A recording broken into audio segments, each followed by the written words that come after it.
Thanks so much for coming along, Cynthia. Welcome. I thought it would be a great opportunity to sit down with you and talk in a little bit more detail around business acumen. Mm-hmm. I know you're our resident expert on business acumen. I know you've done a heap of research, which I'd love to unpack a little bit more and ask you a bit more about.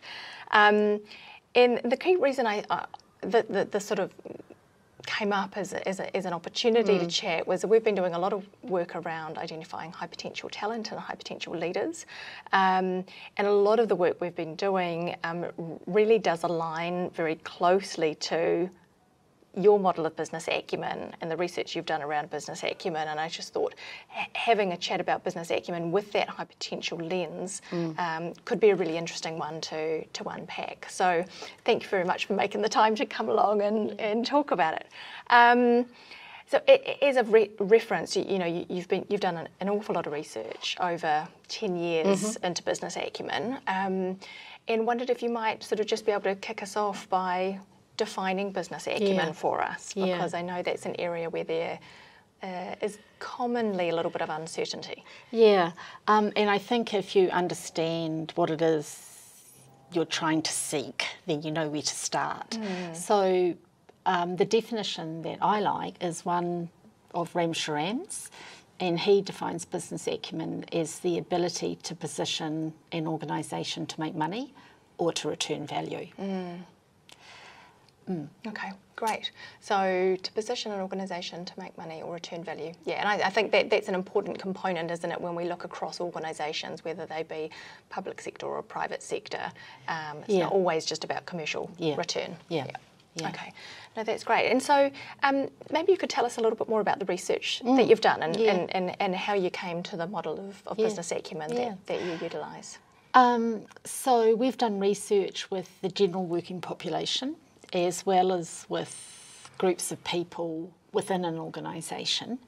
And we've applied a statistical analysis to what we found, and we've replicated that work. So we're pretty confident that business acumen, the ability to position an organisation to make money, it requires three factors. Okay. The first factor we've called quest to understand the business, and that's probably what most people think business acumen is. So under that factor called quest to understand, there are a number of traits.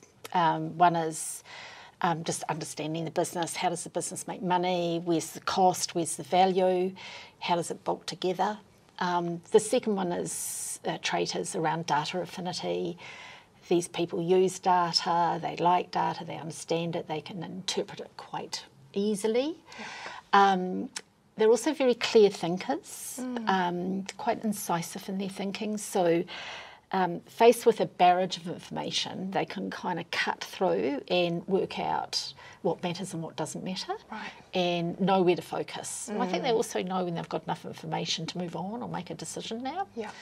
I think that's all the sorts of things that we might traditionally think of as business acumen. Also under that factor is another trait which we call curiosity, and you and I have had a few conversations about that, because that's showing up in your high potential work as well, isn't it? Yeah, absolutely. It really sort of runs through a number of different elements of that high potential model that we work with, and seems a common factor whether we're looking at problem solving or judgment or acumen, in terms of understanding variety of, or exploring a variety of possible alternative solutions to a problem, whether it is engaging with others, in terms of that interpersonal curiosity, or sort of really, as you've described, around the more sort of business focused elements in terms of understanding the business more deeply. So there does seem to be that real common thread of curiosity,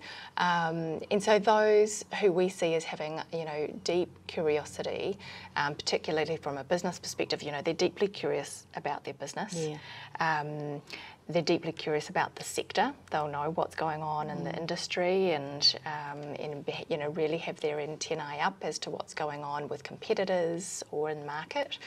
And also really very curious around people and understanding or connecting with others in order to understand different perspectives.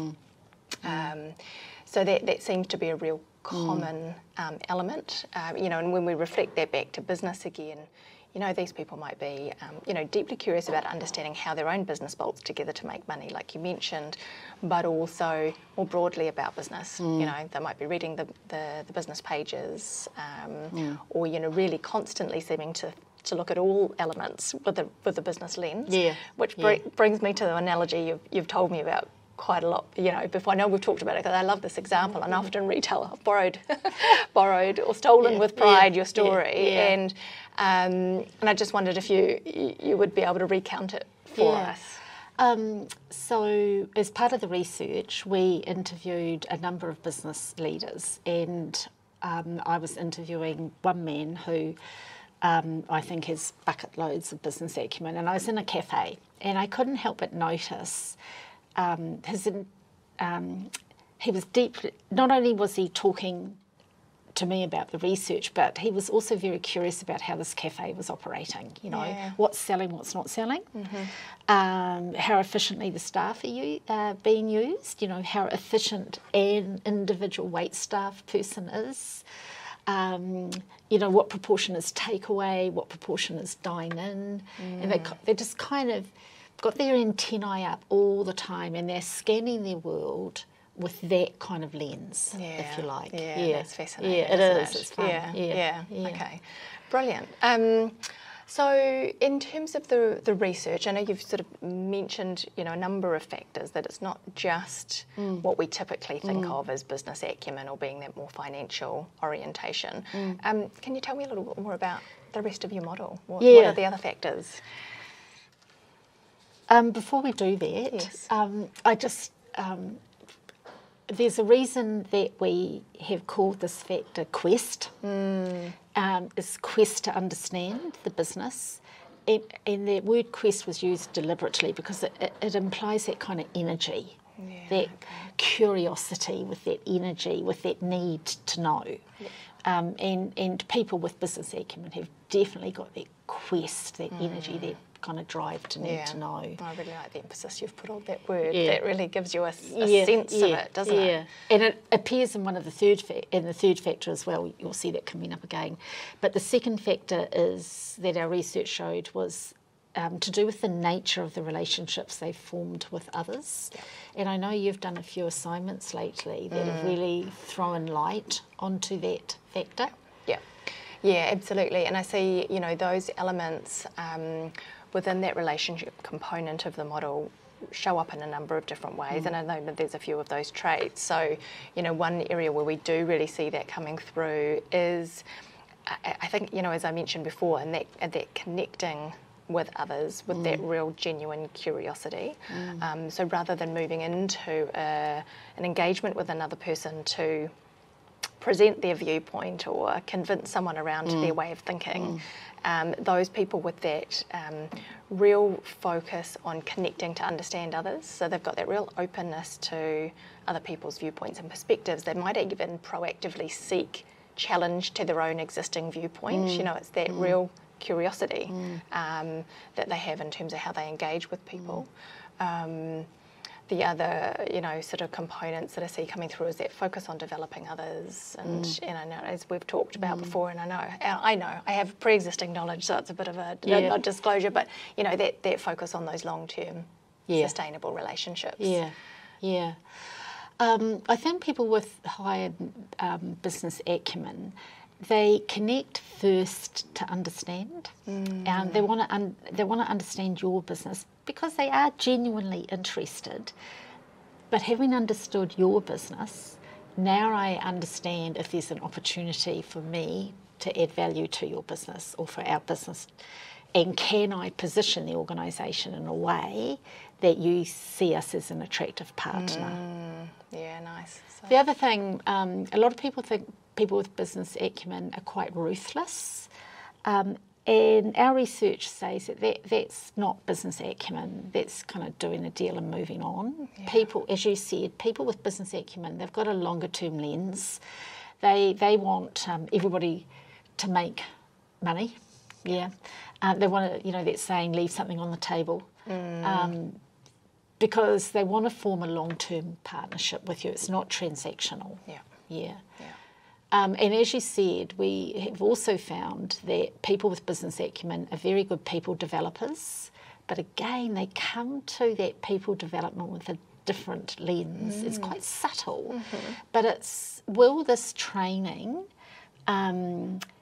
help me position my organisation or my team in a better spot? You know, can I see quite concrete return? And if they can, then they invest fully in it and they'll lead it. Yes. You know, and we have examples from our research where in order to form a better partnership, in order for business A to make money, they've invested in the training of a partner company. Yeah. You know, so for example, they've invested in training people around packaging so that when their product gets up to China, it's not damaged, you know. It's that kind of win-win. Yeah. Yeah. That's a really nice blending of some of those traits together, isn't it? You know, that long-term sustainable relationship, the win-win, the people development. Okay. No, the analogies and the stories you have around business acumen I've always found so fascinating. They really bring it to life, and I think that's where they're so great to recount. Yeah. Yeah. Okay. I mean, then the third factor from the research is energy. And so they have energy for business. They love business. They love meeting people. They love doing the deal. They love talking about business. It energises them and it stimulates them. Some of that energy is competitive. They like to be the best. They like to lock that in. But it's kind of an internal competitiveness, if you like. They do like to be leaders. They kind of, that energy also comes through in an energy for an improvement. They want to do better, they want to improve the service, they don't want to do it faster, quicker, but there's a real energy around improvement. And we call them challenge seekers. They like a challenge. They're very comfortable, that's a bit of a, they're quite happy to work outside of their comfort zone. Quite like that, actually. And they're very resilient. So they might give something a go. If it doesn't work, they'll get themselves back up and they'll give themselves another go. They'll try a different way. They don't kind of give up easily. One of the things you might notice in an organisation is they're quite restless. So if there's not enough challenge, they get very restless and they may move on. They need to, they enjoy it. I think that's a really important insight when you sort of loop that back to some of the work we're doing around talent identification, because, you know, certainly when we're looking to identify high potential talent or high potential leaders, obviously we want to be able to consider who has the potential for more, how do we develop them to ensure that they're ready and that they engage that potential. But importantly, to your point, it's also really critical that we identify and know who they are so we can retain them in the business. Because and then often you think, oh, damn, they've gone. But you, in that, part of what's led here is that you said that you've been having more conversations with your clients around talent of identification and business acumen. Why do you think that is? Yeah, it's a really interesting one. I mean, certainly I think over the last, or particularly over the last year, or probably realistically the last couple of years, there's been so much movement within organisations. People have either left voluntarily post the COVID sort of lockdown phase where people were staying put. We saw quite a lot of movement of people between organisations, but then also given the economic conditions, organisations are retrenching, and so they are losing people. So I think that leaves organisations in a position of really thinking, who have we got within the organisation? What capability have we got? Do we have the talent and the capability we need to deliver on objectives, to position ourselves for the future, particularly in an environment where we actually can't recruit? You know, how do we navigate our way through what are often increasing increasingly high demands and expectations and challenges of simply surviving in such uncertain global economic conditions. And how do we ensure we've got the people and the capability in the right place to do that? So I think, you know, that's where we've had, really a lot of conversation with clients around talent and identifying high potential talent. And as I say, naturally out of that, business acumen is a really critical component. And so that's really where that conversation is connected in. So I'm noticing more of those conversations too. I think the world's in a big shake-up and business is in a big shake-up. You know, there's geopolitical uncertainties, tariffs on, tariffs off. There's what role is artificial intelligence going to play, more kind of robotics, you know, different ways of working, working remotely, in fact having employees overseas. And as you said, not having enough people with the right sort of skill set. So in that shake-up, if we go back to the definition of business acumen as the ability of an organisation to position itself to make money or return value, then how do we make money in this? How do we return value? And our thinking is that people with business acumen in that shake-up, they see the opportunity to position and keep positioning the organisation to make money. And I think intuitively business leaders know that and they want to find those people. Yeah, absolutely. So the current kind of world is throwing a spotlight on that. There's so much. There's so much going on there in terms of complexity and uncertainty, and you know, do we know what skills we'll need from our people in the next 5 years? You know, which is, I think, is a really interesting question when we look back to business acumen, because there's so much we don't know. But I think when we consider business acumen, that's something that's going to have some enduring quality to it. I think regardless of the business environment, people with business acumen know how to position the organisation within that context to make money and to add value. And as you said, that's always there. It's a constant. So with that in mind, Cynthia, I suppose, it's great to understand the model, the research, and how we then define business acumen and what the different components of that are. I think the natural next question is then, how do we identify those who have it? So I think there's kind of 3 groups of people in an organisation. There's those with business acumen, the naturals. You kind of probably know who they are. There's those who could, with a bit of focus and development, develop business acumen. Some of those people, if you can identify that group, which is your high potential group, if you could identify that group and work with them, you'll find some of them will start to perform like your top group. And some of them may not perform like your top group, but they'll still do very well. And then there's some who probably won't develop business acumen either, but possibly because of the lack of a drive or interest. So the analogy I use is a bit like learning to play the piano. There'll be some people who are naturals at it, and they can not only play the piano, they can play the clarinet, they can hold a tune, they're tapping out tunes, on the steering wheel, they're singing away while they're doing the garden. And you probably know those people. Then there's another group who you can teach to play the piano. They're going to have to put a bit of effort in. You're going to have to give them some lessons. Some of those group are going to discover they actually love it, and they'll start to kind of self-drive. And then there'll be some of that group they'll be okay with it, and they'll be a solid pair of hands, and they'll pick it up. They can play a tune around the campfire. And then there is a group of people who they never wanted to play the piano in the first place. They found out they weren't very good at it. They don't really like it.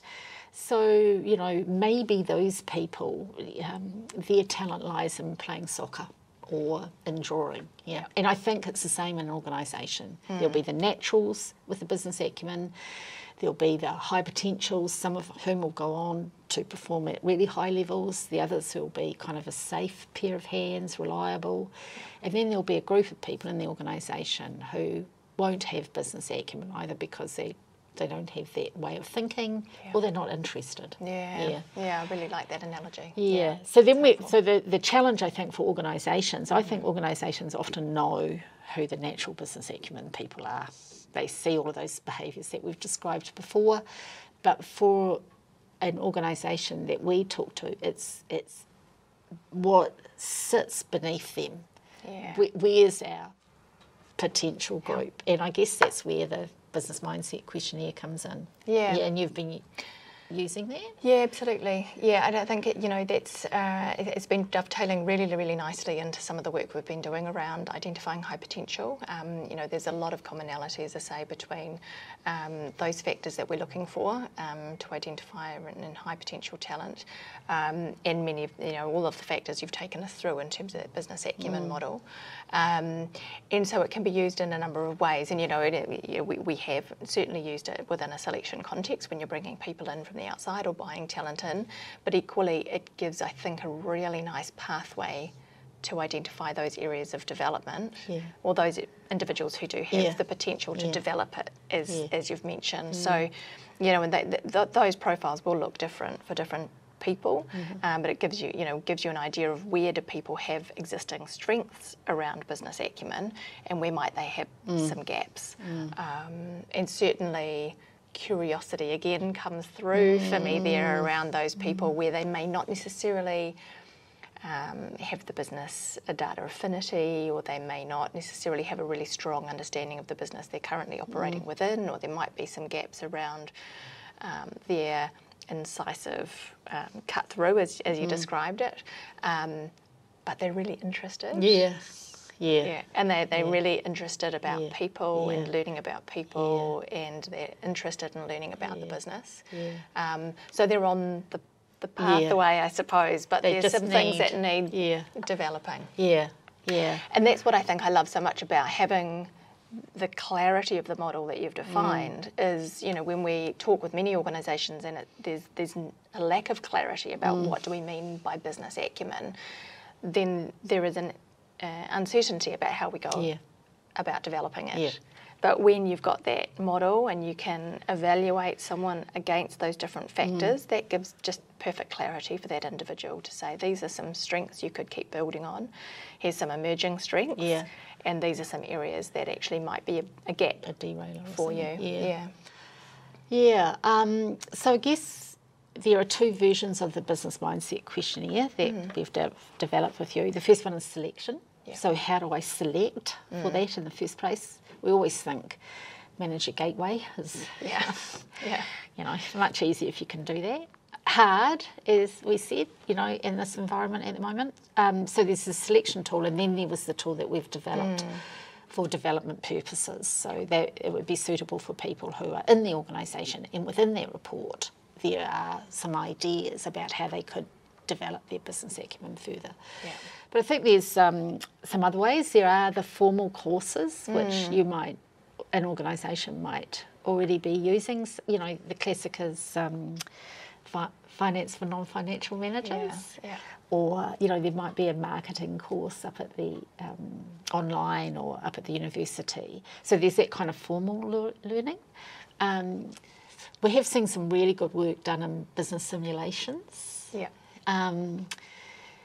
And a lot of people are hesitant around business simulation because they believe they have to have one that exactly matches their organisation. But actually we've seen some merit in studying an organisation that's completely different to your organisation, because I think people feel safer to make a mistake. I don't know anything about how hotels run, so it's kind of easier for them. If I'm sitting in manufacturing, I'm meant to know how it works. So there's that, and then, but I think, like many things, business acumen is developed through experience. So you said before about people wanting to develop it. And I think they haven't developed it because they haven't had the opportunity. Yeah. So one of the things, I talk to organisations about is, start thinking not so much as in roles, because that's always going to limit you, but think in terms of experiences. What are the experiences these people need to have to develop business acumen in our business or in the sector? Yeah. And once you start thinking of experiences, then it's possible to give those people experiences within the role, or even a short-term secondment. But if we think roles, it's just going to be too hard. Yeah. Yeah. And I think that's a really interesting point, particularly when we think about the uncertainty around the skills and capability that people need in a number of years. Those experiences, I suppose, will evolve as we move through. Yeah. So from a I guess a business acumen building experience perspective, what would be some of the, I guess a couple of examples where you've seen that done well? So getting people involved in tenders, for an example, that even if it's not a tender related to their part of the business, but getting them involved in tenders, and they learn another part of the business. They learn some data, they learn competitor information, they learn about the industry sector. So I think tenders is a really good opportunity. I think giving people any opportunity they can to partner or work with people outside of the organisation. So